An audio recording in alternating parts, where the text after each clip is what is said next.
Yes, munatusonyiwa olunaku olw'ejjo. Olunaku olw'ejjo twabadde muko n'obuzibu, tetwasobodde kubatuusaako episode yonna, but leka twakoma we tutandikira.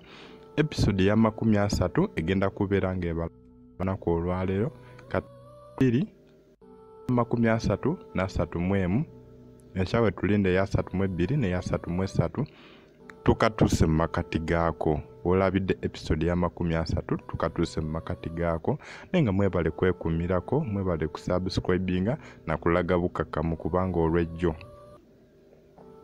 wandibadde muli bataamu olunaku olwaleero. Naye nga episode ya 28 na 29 ze zaaliyo okwosa ejjo teyabaddeyo episode yonna. Mwofune bulungi, ejjo teyabaddeyo episode yonna, but today tulina episodes 2, eya 30 ku ssaawa 10 n'eya 31 ku ssaawa 11. Mwebale kusubscribinga, mwebale kulikinga, mwebale commentinga. Mbaagala nnyo, mbaagalira ddala nnyo. Gye mukoma subscribinga n'okulikinga okukomentinga byonna tubeebaza.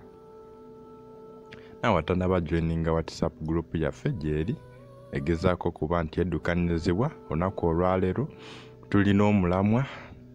Olunaku olwaleero lubeera lw'abafumbo ogugamba nti lwaki tekyandibadde kirungi omusajja okuwasa omukazi asukka mu omu. Ndowoozayo kiba kintu kikulu. Mwebale kusubscribinga na kulikinga.